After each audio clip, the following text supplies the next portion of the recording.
Goeiemôre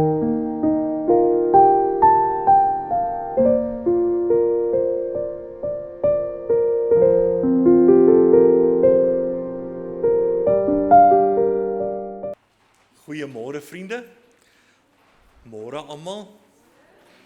Dit was 'n vroeë oggend. Ons is bly jy is hier en ons saam met ons teenwoordig voor die Here. En die gebed van ons harte is dat die Here dan so in ons elkeen se lewens sal inwerk, dat ons ontvanklik sal wees vir sy woord en dat die Here se naam dan daardeur ook groot gemaak sal word deur hoe ons reageer op sy woord. So mag die Here u elkeen ryklik seën. Kom ons bid saam. Here, dit is vanoggend vir ons 'n onbeskryflike groot voorreg om hier saam te kan wees. Dankie Here dat ons harte kan kom stil maak. Dankie Here dat ons kan sê, spreek Here, want die diensknegt en die diensmaagd luister. Here, ons het 'n begeerte om in u teenwoordigheid te wees. Here, ons het 'n begeerte om in vrede met u te leef. Daarom Here, help ons terwyl ons maar mens is. Here, terwyl ons maar foute maak, terwyl daar sonde is, Here, het ons uitdagings en daarom, Here, is ons hier saam, omdat ons 'n diepe nood, 'n diepe besef het, Here, ons het u nodig in ons lewens. En daarom, Here, dankie dat u self hier teenwoordig is, soos wat u beloof. En daarom, Here, vra ons dat u wonderlike werking in ons elkeen se lewe sal doen. Dat ons, Here, by hierdie deure in hierdie oggend sal uitloop en, Here, dat ons u vrede sal ervaar, dat ons u naam sal eer, dat ons in dankbaarheid voor u sal buig, Here, vir dit wat u in ons harte kom verander het. Here, gee, dat ons bewus sal wees. Maak ons gewillig, Here, om dan so deur u gevorm te word. Here, u die pottebakker, ons die klei. Dit gaan nie oor, Here, wat wil ons hê en wat wil ons doen en, Here, wat het ons nodig en, Here, hoe gaan ons alles doen? Here, u sê vir ons, soek eers die koninkryk van God en al hierdie ander dinge sal vir ons bygevoeg word.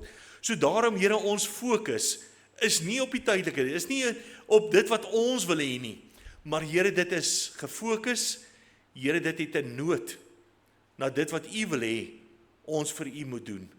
En daarom, Here, gee dat ons in hierdie oggend bewus sal wees van u teenwoordigheid. Here, kom vorm in ons lewens, Here, maak vir ons gehoorsaam, gee dat ons sal hoor, en Here, dat ons u naam sal verheerlik. Here, ons slaan ons oë op na die berge, want waar sal ons hulp vandaan kom? Ons hulp is van u alleen, Here, wat hemel en aarde gemaak het.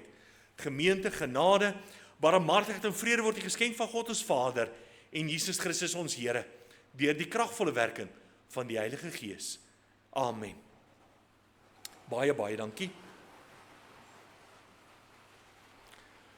Vriende, vanoggend het ons die heerlike, wonderlike voorreg om saam te lees uit die brief wat die apostel Paulus aan die gemeente van Kolosse skryf, die brief Kolossense.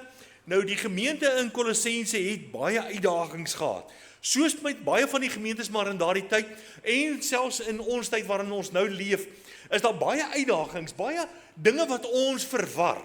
Met ander woorde, dinge wat ons laat wonder oor wat is reg en wat is verkeerd. Want baie kere dan klink die leuen so naby aan die waarheid. Die duiwel vermom homself en hy doen homself voor as 'n slang in die tuin van Eden, en hy kom na Eva en hy sê vir Eva dat dit is 'n wonderlike plek hier en beskryf hierdie hele mooi plek waar hulle bly en alles. Net sodat ons 'n bietjie kan luister wat die duiwel vir ons wil sê. En dan sê die duiwel vir haar, maar die Here het gesê jy sal sterf as jy van hierdie vrug eet. Maar ek sê jy sal nie sterf nie. En nou praat hulle van twee verskillende sterftes. En die vrug lyk vir haar na 'n lus vir die oog. En sy begeer dit. En sy neem dit en sy eet dit. En sy gaan toe nie dood nie, maar sy sterf op die plek geestelik. En nou dit is nou waaroor ons vanoggend gaan praat. Oor die probleem wat Adam en Eva ons ingedompel het. Nie omdat Adam en Eva 'n fout gemaak het nie, maar omdat ons mens is.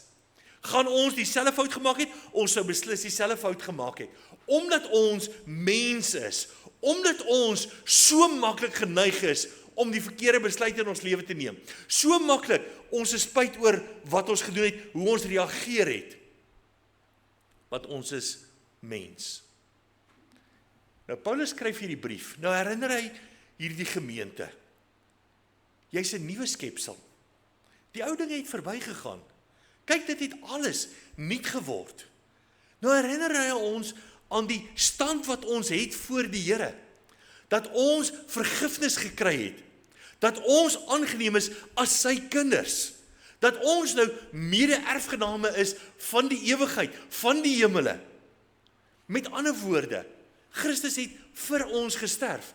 En nou kom skryf hy vir hulle, onthou Christus, onthou die liefde wat gemaak het dat Christus in ons plek wou sterf. En dan die Heilige Gees wat vir ons gegee is, sodat ons onderskeid kan maak in hierdie lewe. Nou staan die manne hieronder, en nou ongelukkig is dit nou maar steeds 'n realiteit in die tyd wat ons ook in leef, dat daar baie kere fariseërs is, soos wat hier voorgestel nou word. Vrouens mag nie broeke dra nie, hulle moet rokke dra. Ek stem saam met die hoenders, want dit is nog steeds nie lekker om te eet nie. So hulle moenie hoenders eet nie en wat ook al. So hulle het al hierdie voorskrifte wat hulle kom voorhou. So met ander woorde, as julle net dit sal doen, dan sal julle 'n beter lewe hê. Dan sal julle meer gehoorsaam voor hier wees. Dit gaan nie oor die onderhouding van die wette nie. Dit gaan nie eers oor of ek 'n goeie mens of 'n slegte mens is nie. Dis nie waar die fokus op lê nie. Ek is op hierdie plek waar ek is. Ek doen sonde, nie omdat ek net sonde wil doen nie, maar ek doen sonde omdat ek in sonde ontvang en gebore is. Met ander woorde, dis die geneigtheid van my lewe om sonde te doen. En my hart mislei myself. En daarom vind ek heeltyd, is ek in hierdie skuldige posisie voor die Here. En nou kom maan Paulus die gemeente van Kolossense.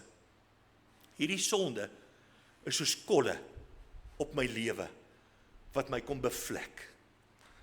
Maar ek moet hierdie sterk oortuiging van die Here hê, dat ek sonder kolle wil wees, dat ek selfs bereid is om my eie arm af te sny, as my arm maak dat ek sondig.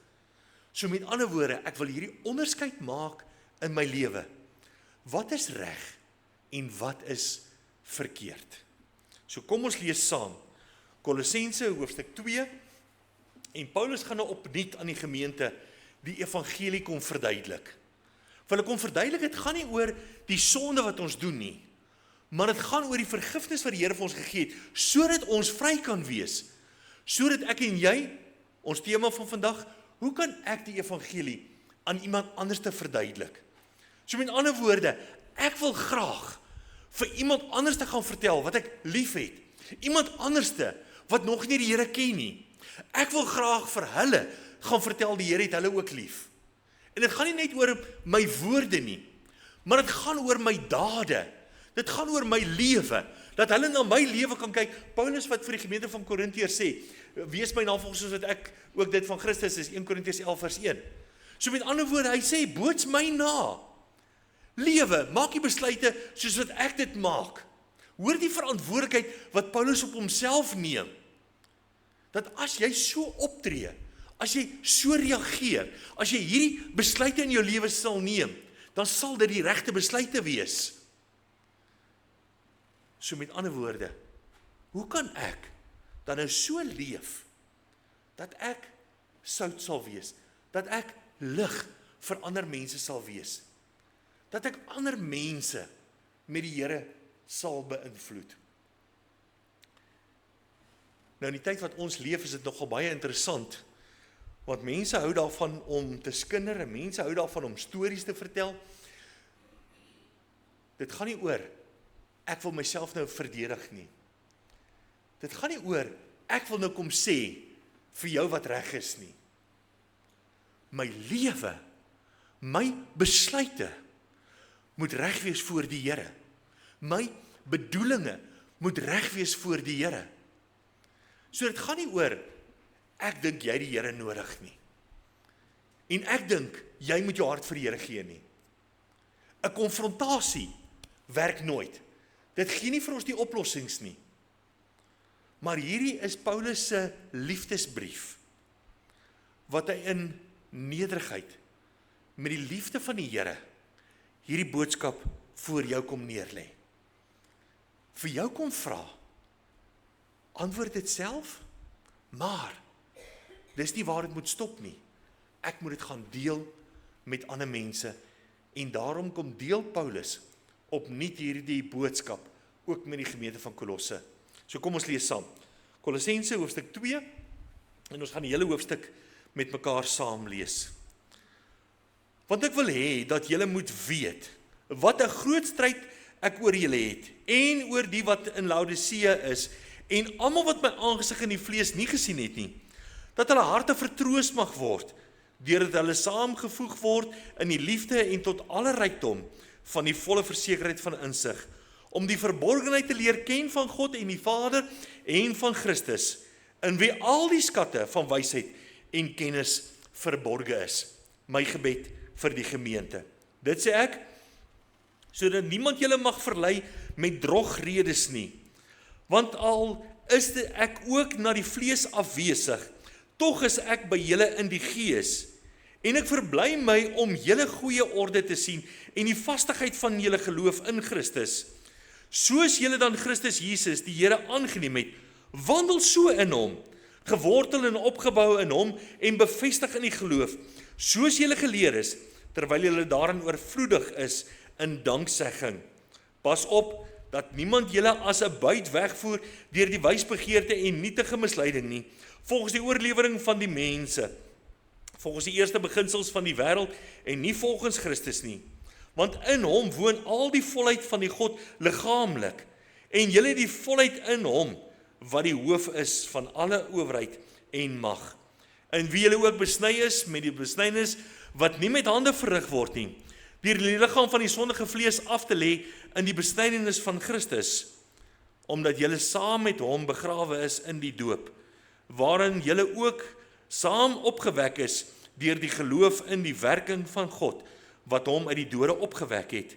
En julle, wat dood was deur die misdade en die onbesnerenheid van julle vlees, het hy saam met hom lewend gemaak, deurdat hy julle al die misdade vergeef het, en die skuldbrief teen ons, wat met sy insettinge ons vyandig was, uitgedelg en weggeruim het, deur dit aan die kruis vas te naal, nadat hy die owerhede en die magte uitgeklee en hulle in die openbaar tentoongestel en daardeur oor hulle getriomfeer het.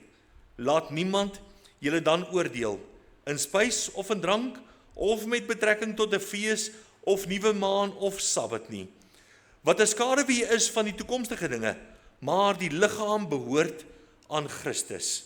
Laat niemand julle van julle prys beroof nie, al sou hy behaag hê in nederigheid en verering van die engele en indring in wat hy nie gesien het nie, en sonder oorsaak opgeblaas wees deur sy vleeslike gesindheid, en nie vashou aan die hoof nie, uit wie die hele liggaam deur die gewrigte en verbindinge ondersteuning ontvang en saamgebind word, en so met goddelike groei groot word. As julle dan saam met Christus die eerste beginsel van die wêreld afgesterf het, waarom is julle, asof julle nog in die wêreld lewe, onderworpe aan insettinge soos raak nie, smaak nie, roer nie aan nie. Almal dinge wat deur die gebruik bestem is om te vergaan, volgens die gebooie en leringe van mense, wat, alhoewel dit 'n skyn van wysheid het, 'n eie sinnige godsdiens en nederigheid en in die gestrengheid teen die liggaam geen waarde het nie, maar strek tot versadiging van die vlees. Ons lees net tot daar uit die woord van die Here saam. Vir my is dit 'n begeerte, vir my is dit 'n opdrag. Vir my is dit wat die Here van ons vra, dat ek en jy die evangelie sal uitleef, oor wat ons sê, en oor hoe ons optree teenoor ander mense. Dat ons werklik waar sal optree soos wat Jesus Christus opgetree het. Maar in groot dankbaarheid teenoor die Here, is ons nie alleen in hierdie stryd nie. Telke male, dan vra iemand, dominee, iemand asseblief met hierdie familielid of met hierdie persoon of met daardie ene gaan praat, want ons is bekommerd oor hulle. Maar daardie persoon het geen begeerte om die Here aan te neem nie. Hulle is nog op 'n plek in hulle lewe wat hulle voluit die wêreld dien. So daarom is ek in dankbaarheid voor die Here dat ons nie alleen in hierdie stryd is nie. Dat die Here ons oproep om vir mekaar te bid, om vir mekaar in te tree in gebed. Met ander woorde, oor die wat ek bekommerd is oor, kan ek voorbid. Is dit nie my werk om iemand te oortuig van sonde nie, maar die Here het vir ons die Heilige Gees gegee, wie se werking die oortuigingswerk is, om iemand te oortuig van sonde, van geregtigheid en van oordeel.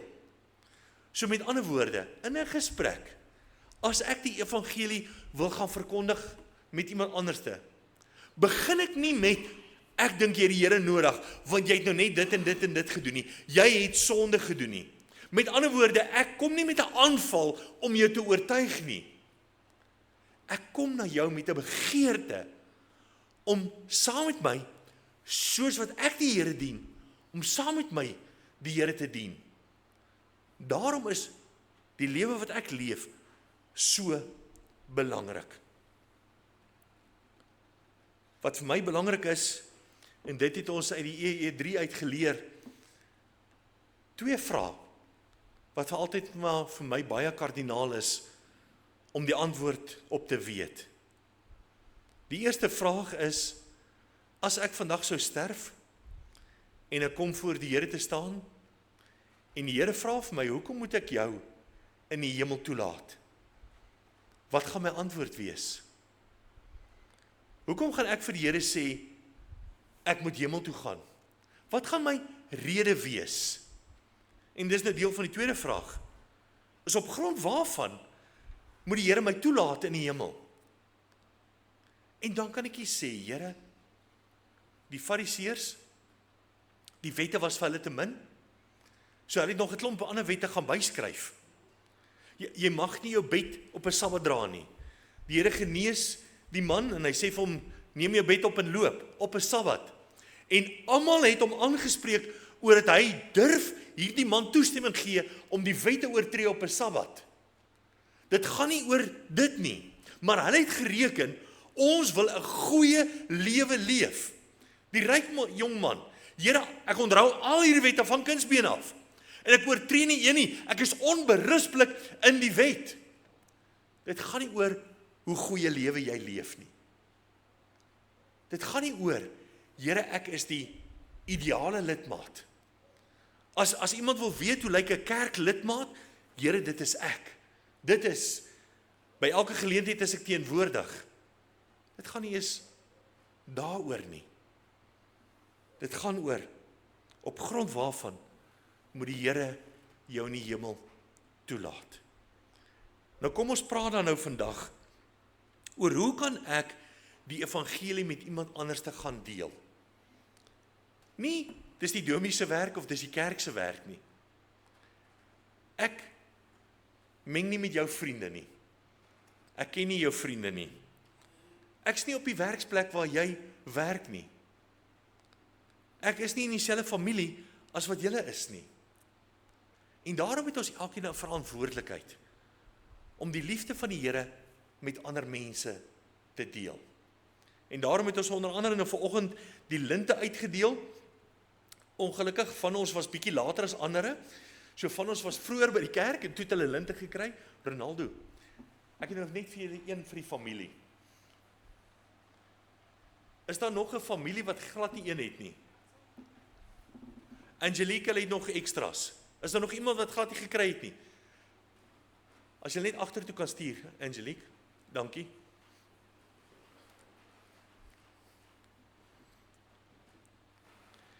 Hierdie is 'n praktiese manier wat jy kan gebruik om die evangelie aan iemand anders te verkondig. Nie, ek wil jou nou kom vertel en nou moet jy luister nie.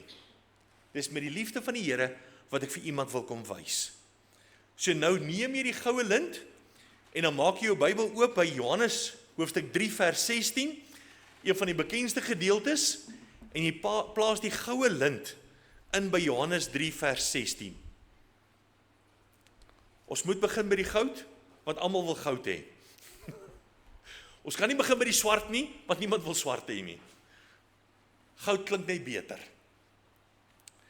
Johannes 3 vers 16, wat ons almal uit ons koppe uitlik maar ken. Want so lief het God die wêreld gehad, dat hy sy enige gebore seun gegee het, sodat elke wat in hom glo nie verlore mag gaan nie, maar die ewige lewe kan hê. Ons het bietjie gesukkel by die plek waar ons die linte gekoop het. So jy sal sien, as 'n wit lint, die ander een is die goue lint. So die goud is nou nie geel nie, maar uit 'n goue kleur. So as jy sukkel met die kleur en jy is kleurblind, ek's baie jammer daaroor. Maar kyk dan die een wat die witste lyk, dis nie hy nie, dis die ander ene. Want so lief het God die wêreld gehad, dat God dit nodig geag het om sy enige gebore seun mens te laat word, sodat ons in hom verlossing, versoening met hom kan kry.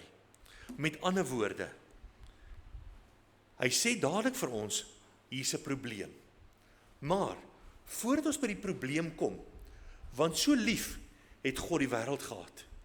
Hierdie opoffering, die skepper van die hemel en die aarde, die onderhouer van ons lewens, die een wat ek elke dag op kan staatmaak, die een wat ek tot kan roep as ek in nood is, die een wat graag in my lewe betrokke wil wees. Met ander woorde, die een wat met my bemoeienis maak, die een wat vir my sê, dat ek jou kunstig geweef het in die skoot van jou moeder. Met ander woorde, hy is my skepper, of ek hom nou ken of nie ken nie. Die Here het my as mens gemaak, met 'n sekere doel wat ek moet bereik in my lewe, met 'n sekere rede oor hoekom hy my gemaak het, spesifiek vir my en vir jou. Want so lief het God jou gehad, dat God dit nodig geag het om uit te reik na jou, om sy reddende genade, sê Titus 2 vers 11, aan alle mense te laat verskyn, sodat God vir ons 'n oplossing kan gee. As ons vir 'n oomblik daarby kan stil staan, ons elkeen het 'n oplossing nodig. Ons elkeen wil altyd iets verander in ons lewe. Daar is 'n soeke in ons lewe. Vandat ek gebore is daar 'n soeke in my lewe, want daar's nie vrede in my lewe nie. En baie kere dan dink ons, hierdie gaan vir ons vrede gee, en dan gryp ons dit met beide hande aan. Of dit gaan, of vriende gaan, of watter plek ook al, gaan vir ons vrede bring. Maar daar bly 'n soeke, iets wat ek nie kan altyd verstaan, want niks wat ek probeer, geef my bevrediging, geef my verlustiging in hierdie soeke in my lewe nie. Want so lief het God jou. Maar, en hierdie is ongelukkig 'n moeilike maar, God is heilig. God het ons lief, onvoorwaardelik, elkeen van ons. God het ons elkeen gemaak, maar God is heilig. En die heiligheid van God beteken dat God geen gemeenskap het met sonde nie. Geen vergelyking het met enige iets wat nie heilig is nie. En heilig beteken heeltemal sonder sonde. Nie net van 'n bietjie nie, nie net van 'n sekere mate nie. Geen sonde. En nou kom ons agter, God het my lief, maar nou is God heilig. En God kan nie net sonde onder die mat invee, omdat hy my lief het nie. God se heiligheid maak dat God regverdig moet wees. Maak dat hy ongeag wie hy is, moet God sonde straf. Maar God het ons so lief, dat hy vir ons die oplossing gegee het. Nou kom God, en nou kom spreek God tot ons probleem as mens. Hoekom het God sy seun gegee? Hoekom kon God nie net die heiligheid prysgee nie? Want dan is dit nie meer God gewees nie. Dan is hy nie meer die skepper van die hemel en die aarde nie. Dan is hy nie meer die een wat vir ons die vrede kan gee nie.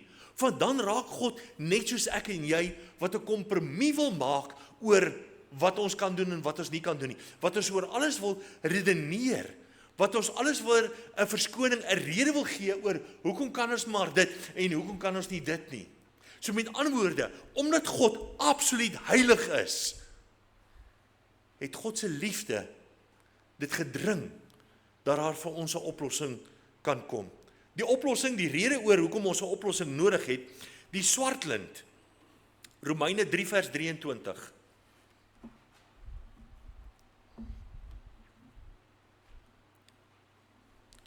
Matteus, Markus, Lukas, Johannes, Handelinge en dan sit Romeine.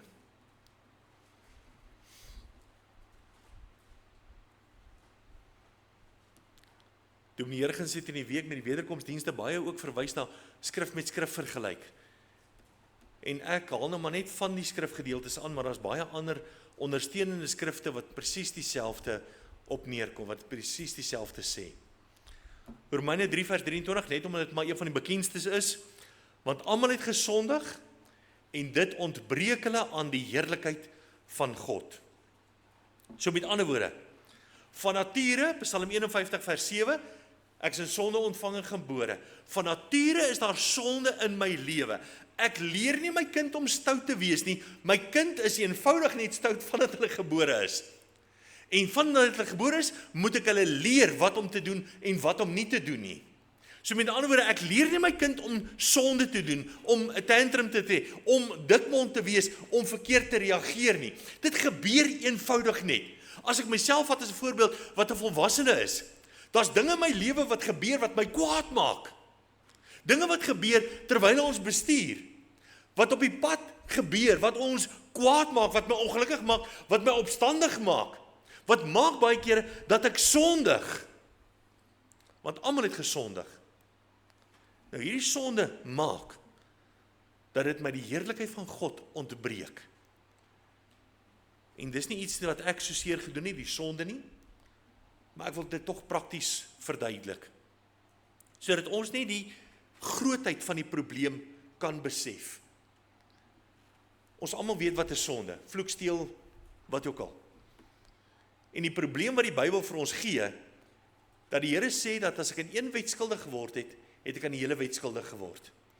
So ek kan nou nie sê eers ek steel net 'n klein ietsie, ek steel daarom nou nie by die bank, by die reservebank en ek steel al die geld nie. Ek doen nou nie daai sonde nie. Die Bybel sê ek is in die afval skuldig. En dit is die heiligheid van God. Geen sonde. Maar die probleem vir die fariseërs, vir die wat regtig goed wil lewe, wat wil hê ek moet elke dag die regte keuse maak, is daar ander sonde wat ons nie altyd sien as sonde nie. Die Here nooi my om in 'n verhouding met hom te wees. Die Here nooi my om my lewe vir hom te gee. Maar nou maak ek my lewe vol met allerlei ander dinge en ek maak nie plek vir die Here nie. Of ek maak net klein kompromieë. Dis sonde. Die Here sê dat ek die Sabbat moet onderhou, dat ek kerk toe moet gaan. Maar vandag, ek voel regtig nie lus vir die kerk nie. Want ironies, ons as mens, dis vandag bietjie koeler, so of dit reën, dan sit ons lekker pannekoek weer, so kom ons bly in die bed, kom ons doen nou iets anderste, kom ons gaan doen iets anderste vandag. Die Here sê ek moet kerk toe gaan, maar Here, U sal my vergewe, ek doen dit ten minste 1 keer 'n maand. Die ander, ek doen dit 1 keer 'n maand. Nou ek is nou jammer dat die kerk elke Sondag kerk hou, so dit maak nou 'n probleem, jy moet elke Sondag kerk toe kom. Here, ek is vanaand te moeg om te bid. Ek sal môreoggend 2 keer bid. Dis sonde. As ek van hierdie klein sondetjies elke dag net 'n paar keer doen, ek ry en ek vererg my vir iemand anders wat iets verkeerd doen. Hulle is verkeerd. Ek vererg my. Ek doen sonde. As ek net daai klein sondetjies doen, net 3 op 'n dag. Ek vertel 'n wit leentjie, 'n onskuldige leentjie, net om iemand anders se gevoelens te beskerm. sal ek nou maar vir hulle die waarheid net bietjie anders te vertel. Ek doen sonde. Ek praat nie van vloek en steel en van groot sonde nie. Ek doen net 3 klein goetertjies 'n dag. Ek's 'n baie goeie mens. Dan doen ek 1095 sondes 'n jaar. Ek word 51 hierdie jaar. Soos oor die 50.000 sondes wat ek al gedoen het in my lewe. Nou as ek met so baie sondes voor 'n gewone regter moes verskyn, en elke een se straf is die doodstraf, wat is die kans dat ek onskuldig bevind gaan word op almal van hulle? Almal gaan nou nie weet, ek het nie vanoggend gebid nie. Almal gaan nou nie weet, ek het hierdie klein sondetjies gedoen nie. Maar die persoon teenoor wie ek my vererg het, ek dink hulle weet daarvan. So as daar my hele lewe net een sonde was, wat iemand anders daarvan kan getuig, dan het ek 'n probleem. Dan verdien ek die doodstraf. Daarom sê die Bybel, is ons verdoem. Omdat God absoluut heilig is. So, het ek al ergens in my lewe een sonde gedoen? Ek is nou bang om te vra, as jy meen, jy het nog nooit 'n sonde verkeerd gedoen, steek op jou hand. Ek is bang iemand steek hulle hand op. Want jy gaan verkeerd wees. Ons is mens. Ek het al sonde gedoen. Ek het julle al vertel, terwille van al die kinders, toe ek klein was, toe wil die tannie langs aan nie Tassientjie by ons kom speel nie, want ek het hulle geleer vloek. En vandag is ek 'n doom nie. Ek het ook verkeerd gedoen. My ma het altyd gesê, ek het rympies opgesê met vloekwoorde. En ek ken al die vloekwoorde vandag nog. Ek is nie nou sondeloos volmaak nie. Maar as een klein sonde maak, dat die heerlikheid van God my ontbreek, dan beteken dit, ek is skuldig. Nou, hoe kan ek die evangelie aan iemand anders verduidelik? Met groot vrymoedigheid, want hulle is ook skuldig.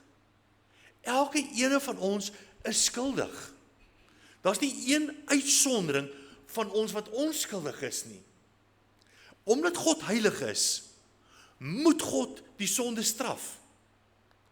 Maar omdat God liefde is, het God ook vir daardie persoon gesterf.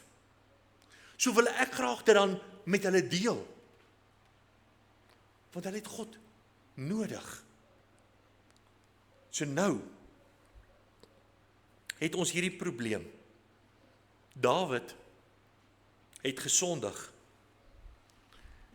En Dawid word genoem 'n man na God se hart. Nie omdat Dawid ook maar mens was en omdat Dawid ook maar gesondig het nie. Dawid bid in Psalm 51.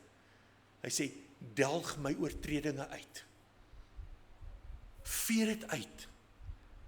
Here, ek wil nie hierdie goed wat ek gedoen het. Here, ek sak my kop in skaamte. Here, ek is jammer daaroor. Delg dit uit. Beteken dit dat dit maak dat dit nooit bestaan het nie. Dat dit nooit daar was nie. Werp dit in die dieptes van die see. Verwyder dit so ver soos die ooste van die weste af is. Here, doen dit wat U vir ons sê U kan doen met ons sonde. En daarom word Dawid genoem 'n man na God se hart. Omdat, Here, ek het hierdie begeerte om U te dien. Here, ek het 'n begeerte om reg te maak wat verkeerd is. Nou, ons het 'n probleem. Ek kan myself nie red nie. Dit is soos 'n persoon, een van die voorbeelde, dit is soos 'n persoon wat op 'n groot boot was. En ek sê was, want hy het intussen oorboord geval. Nou is hierdie persoon in die see. Ek kan myself nie aan my hare vat en optel uit die water uit en myself red nie. Ek het iemand nodig op die boot om 'n reddingsboei of iets vir my te gooi om my te red. So met ander woorde, ek het 'n redder nodig. Want so lief het God die wêreld gehad, dat hy sy enige gebore seun gegee het, as hierdie redder. Ek wil net verwys, jy hoef nie 'n lyn daarin te sit nie, Romeine 6 vers 23, want die loon, dit wat ek verdien, omdat ek 'n goeie mens is, maar ek een sonde het, dat die Here dan so vir ons moet straf. Maar nou sê Romeine 6 vers 23, maar die genadegawe van God is die ewige lewe in Christus Jesus, ons Here. Wat is 'n genadegawe? Dis die beloning vir 'n stout kind, in plain Afrikaans. Genade is onverdiende guns. So met ander woorde, God kom gee vir ons iets wat ek nie verdien nie. Dis nie, ek moet nou sekere dinge doen, 'n sekere standaard lewe, sekere dinge regmaak in my lewe eers, en dan na die Here toe kom, en dan sê Here, ek is daarom nou oulik, nou kan ek hierdie verdien van U nie. Die Here sê vir ons verdien dit nie. En daarom is dit 'n genadegawe wat die Here met ons kom deel. Hierdie redding wat die Here vir ons gee. Blaai na 1 Korintiërs, net na Romeine, 1 Korintiërs 15 vers 3. En dis die rooi lint. Ons het begin met die goue ene, die uitsien na, die oplossing. Wat is my probleem? Is die swart lint, ek is 'n sonontvanger gebore. Die rooi lint is die oplossing wat die Here vir ons gee. Voordat ek gaan lees uit 1 Korintiërs 15 vers 3. Wat het gebeur met die 10de plaag met die volk in Egipte? Hulle moes 'n lam slag en hulle moes die bloed van die lam aan die deurposte verf. En die doodsengel het in die nag verbygekom, en waar hy hierdie rooi geverfde deurkusyne gesien het, is daardie huisgesin gespaar. As daar nie bloed aan die deurposte was nie, en die kusyne was nie, dan het die doodsengel daardie huis besoek, en was daar sterftes in daardie huis. Die rooi bloed het hulle beskerm. 1 Korintiërs 15 vers 3 sê, want in die eerste plek het ek aan julle oorgelewer wat ek ook ontvang het, dat Christus vir ons sondes gesterf het, volgens die skrifte. Dat Christus vir ons, plaasvervangend vir ons sondes gesterf het.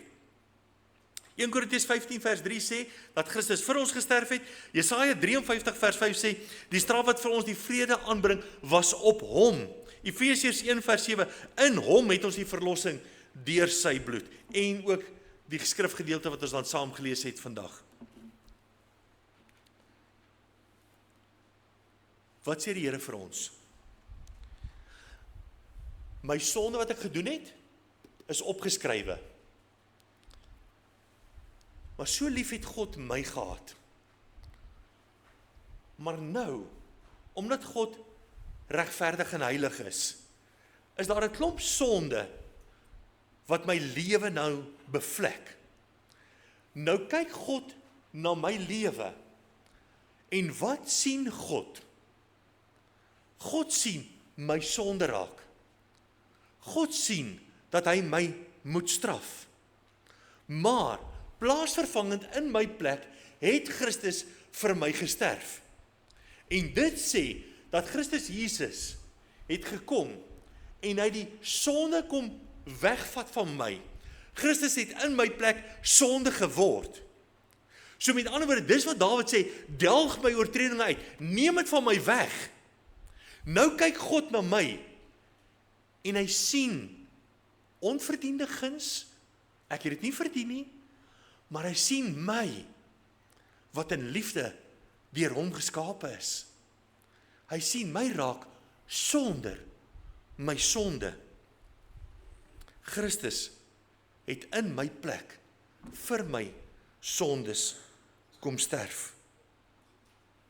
Christus roep uit aan die kruis. Johannes 19 vers 3. Tetelestai, die Afrikaans, dit is volbring. Dit het beteken, in daardie tyd waarin hulle gelewe het, kon ek iets gaan koop het op skuld. Soos ons vandag ook maar kan maak. En dan koop ek iets op skuld en dan betaal ek dit af, maar dit bly by die winkel, dit bly daar, en ek betaal dit elke maand, of hoe ook al, betaal ek dit af. En die dag wat daai item se skuld klaar betaal was, dan is daar in rooi letters oor die skuldbrief geskryf, tetelestai. Dit is volbring. So met ander woorde, die skuld wat daar opgeskryf is nie meer van toepassing nie. Dit is uitgedelg. Ek hoef nie meer verder aan daardie skuld te betaal nie. En daardie algemene verkoopsterm kom, sê die Here aan die kruis, sodat ons as mens mooi kan hoor, mooi kan verstaan. Dit is volbring. Die prys vir die sonde is betaal. Stel jy nou vir 'n oomblik voor, Christus is ook God. Christus gee die heerlikheid van die hemel prys. Word mens, lewe op aarde, doen nie sonde nie. Op 'n ouderdom van 33 jaar word hy gekruisig. Word Christus sonde gemaak. Dat dit nag word oor hierdie aarde. Maar dit skeer die voorhangsel van die tempel, sodat ons toegang kan hê tot God die Vader. Die prys wat hy vir my kom betaal aan die kruis. Ons kan nou die wit lint neem. Want wat my probleem nou is, God het my lief, God moet sonde straf. Ek besef, ek het sonde, maar nou hoor ek, Christus het vir my dit reeds betaal. Is almal dan van ons kinders van die Here? Gaan almal van ons dan hemel toe? Want Christus het vir almal se sondes betaal. Onthou, daar's nie 'n ander manier wat ek daarvan vergifnis kan kry nie. Geen ander manier as op grond van dit wat Christus reeds vir ons gedoen het aan die kruis nie. So Christus het reeds vir almal se sondes betaal aan die kruis. Gaan almal van ons dan hemel toe? Die wit lint. 1 Johannes 1 vers 9. Dis net die wit lint kinders. Dis net as jy glo wat hier staan, wat hemel toe gaan. As ons sondes bely, hy is getrou en regverdig om ons die sondes te vergewe en ons van alle ongeregtigheid te reinig. As ons sondes bely, hy is getrou en regverdig.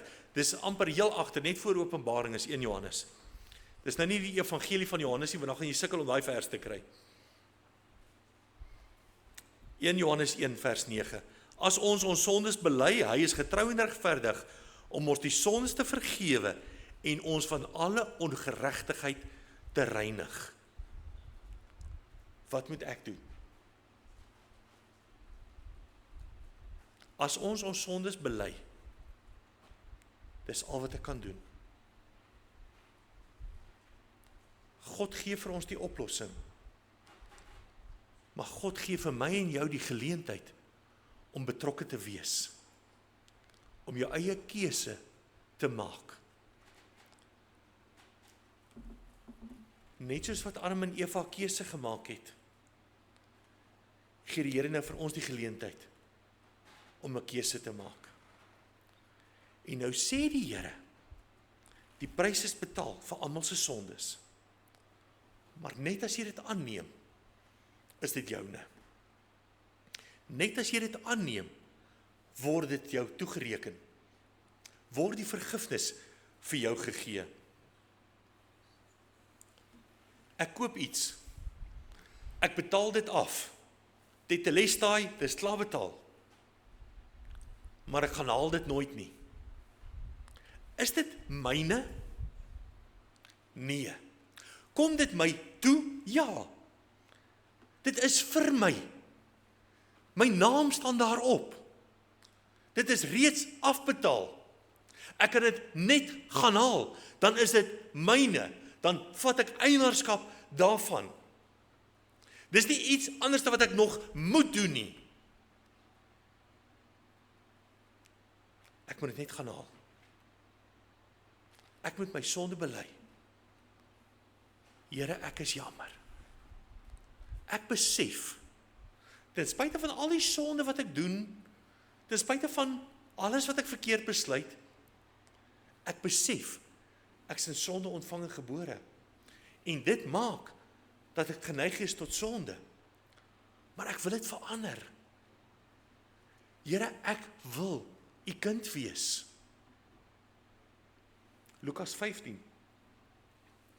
'n verhaal wat vertel word van 'n seun wat wegloop van die vader se huis en hy gaan woon in 'n ver land.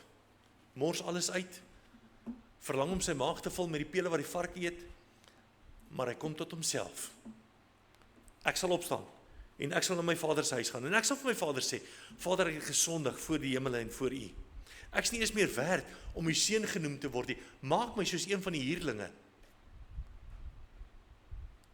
Hy het dit nie verdien nie. Onthou hoe kwaad was die broer? Toe die vetgemaakte kalf geslag word vir 'n geleentheid, vir 'n spesiale geleentheid. Toe word dit geslag vir hierdie kind. Die pa gee vir hom 'n ring vir sy vinger. Jy's 'n erfgenaam in hierdie huis. Jy het reeds jou erfporsie gehad, jy het dit gemors. Maar jy's weer 'n erfgenaam in hierdie huis. Jy word herstel in hierdie huis. Jy's nie 'n slaaf nie. Jy kry skoene aan jou voete wat jou onderskei van die slawe. Jy kry die beste kleed. Want hierdie seun van my was dood en het weer lewendig geword. Hy was nie fisies dood nie. Hy was dood vir die vader se huis. Daar was geen verhouding gewees nie. Maar hy het 'n besluit geneem in sy hart. Ek sal teruggaan. En ek sal sê, ek gaan my sondes bely. Hy het nie sy sinne klaar gemaak nie. Toe sien die Vader sy hart raak. Die dag, toe ek my hart vir die Here gee, toe die dominee gepreek uit Openbaring 3 uit, die brief aan die gemeente van Laodicea. Openbaring 3 vers 20 sê, kyk, ek staan by die deur en ek klop. As iemand my stem hoor en die deur oopmaak, sal ek ingaan na hom en saam met hom maaltyd hou en hy met my. Hoor die klop van die Here aan jou hartsdeur. Hoor die behoefte wat die Here het om jou te vergewe. Die liefde van die Here wat maak dat hy klop aan jou hartsdeur. Hy staan buite jou lewe. Hy vra vir my toegang tot my lewe. En die Here wil jou nie dwing nie. Die deur word nie afgebreek omdat dit die beste vir jou sal wees nie. Hy gee jou die geleentheid om die deur oop te maak en hom binne te nooi. Miskien verstaan ons dan 'n bietjie oor hoekom God sê daar 'n hel gaan wees. Om elkeen wat daai besluit nie geneem het nie, wat die deur nie oopgemaak het nie, wat nie gevra het, Here, vergewe my nie, wat nie gevra het, Here, ek wil die kind wees nie, dat hulle in die hel gewerp gaan word. Want as ons nie daardie besluit neem nie, die prys is nog steeds betaal gewees, maar ek het dit nie aangeneem nie. So met ander woorde, ek het gesê, ek wil nie Christus se sterfte hê nie. Ek wil nie die prys wat hy vir my betaal het, wil ek nie hê nie. En dit het Christus se eniggebore seun se lewe gekos om vir jou dit te kan bewerk. Die laaste ene, die groen. Johannes 1 vers 12. Dis nou die evangelie van Johannes. Matteus, Markus, Lukas, Johannes. Kan ek weet of 'n kind van God is? Moet ek wonder? Moet ek maar hoop? Moet ek maar, ek gaan die regte antwoorde gee? Ek het begin met, wat gaan ek sê as ek by die hemel kom? Hoekom moet ek hemel toe gaan? Hoekom moet ek toegang kry?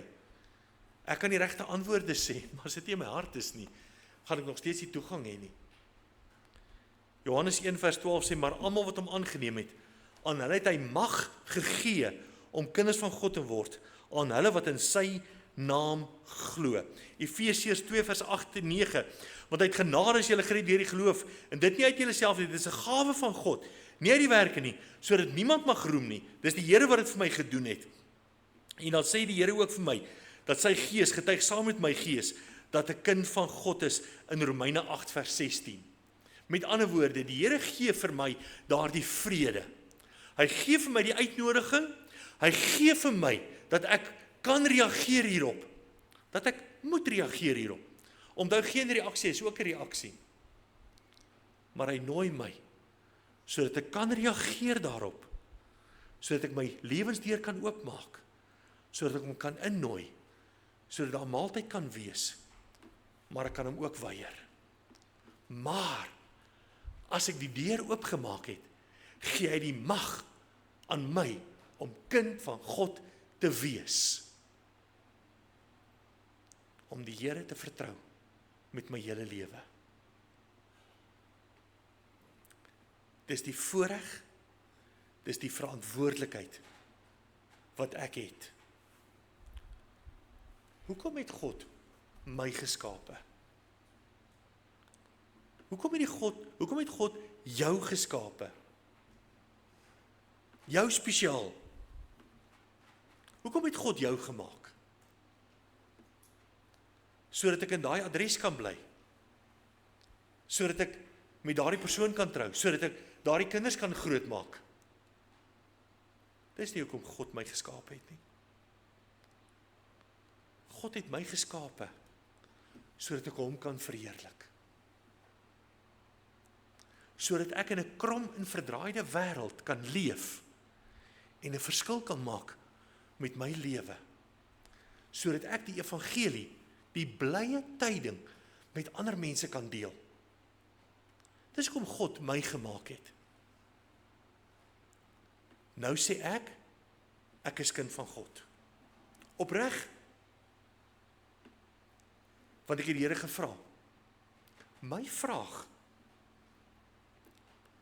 met hoeveel mense het ek al die evangelie gedeel? Met hoeveel mense het ek al hierdie boodskap mee gedeel? Met hoeveel ander mense het ek al saam gebid, sodat hulle die Here kan aanneem? Het ek dit al ervaar in my lewe? Nee, Here, ek is te skaam. Ek het nie altyd die regte woorde nie. Ek was al 'n paar geleenthede in my lewe, was ek by iemand gewees, omdat iemand my soontoe gestuur het. En dan staan ek daar en dan sê hulle, nee, alles is reg. Dan die rede hoekom ek soontoe gegaan het, sien ek nie daar op daai oomblik nie. Hulle het nie my daai vraag gevra nie, hulle vra jou daai vraag. Hulle vra jou, bid vir my. Ek is bang om dood te gaan. Hulle sê nie, bel die dominee, laat hy vir my kom bid nie. Hy vra jou.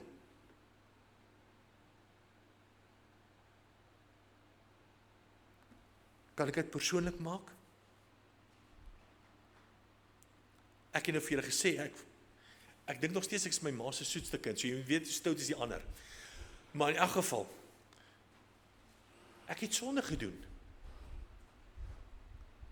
En ek wil sê, ek het sonde gedoen. Ek hou nie aan om sonde te doen nie. Ek ken nog steeds al die vloekwoorde. Ek hou nie aan om te sondig nie. Ek wil nie voor die Here gaan staan. En ek moet reg wees om hemel toe te gaan. Ek moet weet ek is kind van God. Maar as ek by God kom, gaan God my vra, wat het jy gedoen met jou lewe? Terwyl jy geskape is om my te verheerlik, wat het jy gedoen met my lewe? Here, ek het, die partytjies was bietjie ongelukkig baie. So, ek het baie gekuier saam met vriende. Ons het baie kere verkeerde goeders gedoen. En ek wil nie nou sê, wat is sonde nie. Antwoord vir jouself. Maar daai geleenthede, wat ek hulle kon vertel het van die liefde van die Here, het ek nie 'n ruggraat gehad nie. Ek het eerder saam met hulle die verkeerde ding gedoen. Hou op ander mense blameer vir verkeerde besluite in jou lewe. Staan vir 'n slag op in jou lewe. Maak die regte besluite. Ek gee nie om wie ek teleurstel in my lewe nie. Mense. Ek wil nie God teleurstel nie. En as die mense my lief het, sal hulle dit verstaan. Oor hoekom ek God nie kan teleurstel nie. Want dit is veronderstel om hulle begeerte ook te wees. So ons sal mekaar nie teleurstel nie, want ons dien die Here saam.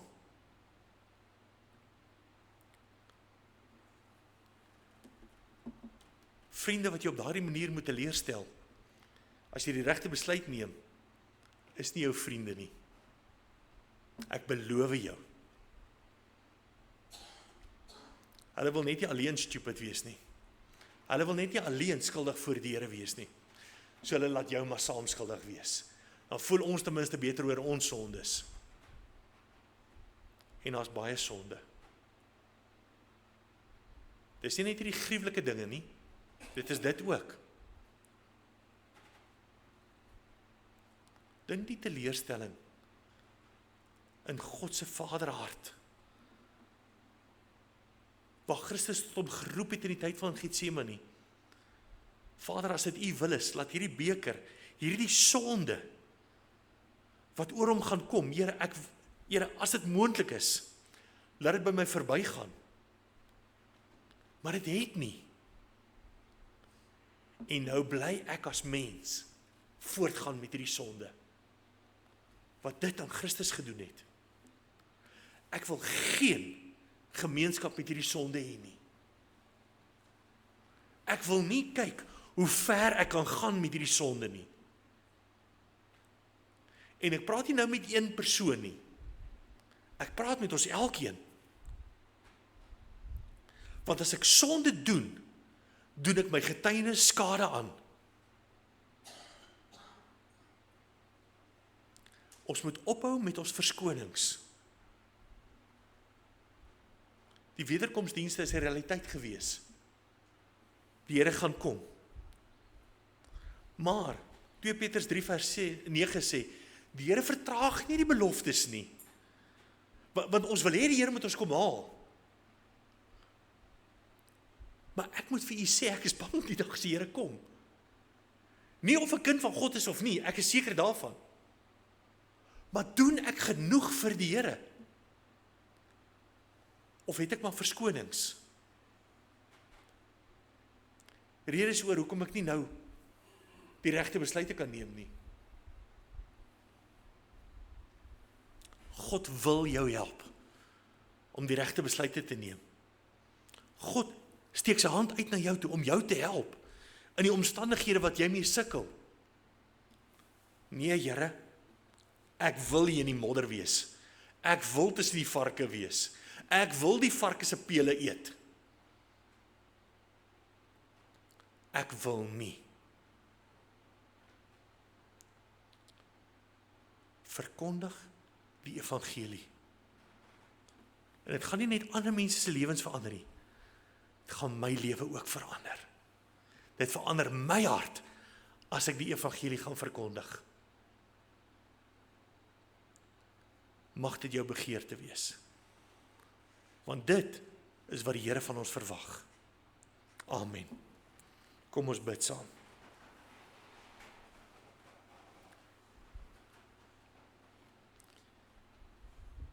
Here, ons as mens het baie verskonings en baie redes, Here.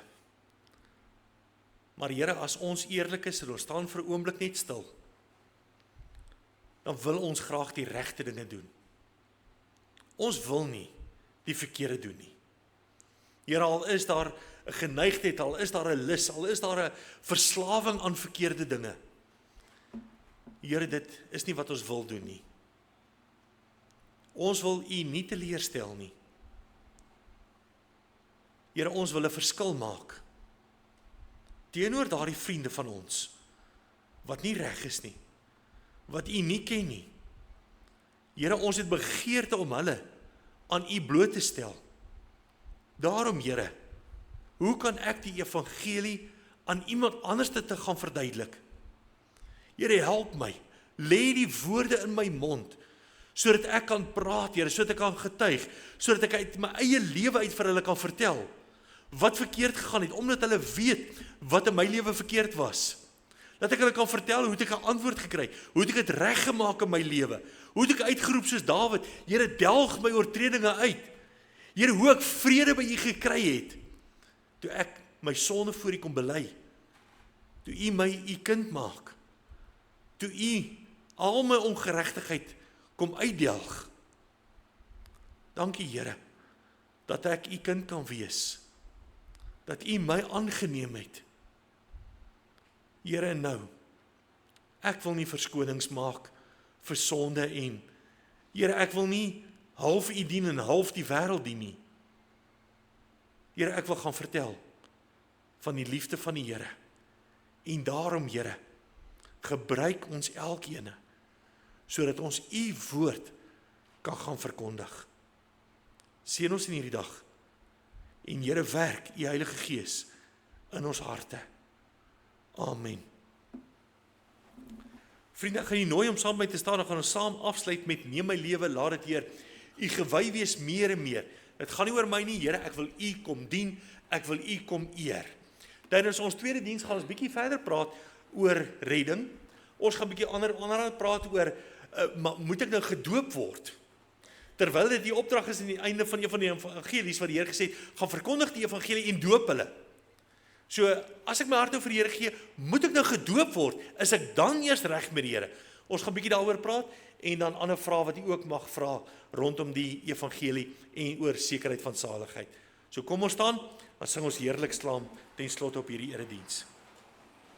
Ontvang die seën van die Here. Die Here sal jou seën en jou behoed. Die Here sal sy aangesig oor jou laat skyn en jou genadig wees. Die Here sal sy aangesig oor jou verhef en aan jou vrede gee. Amen. Baie dankie.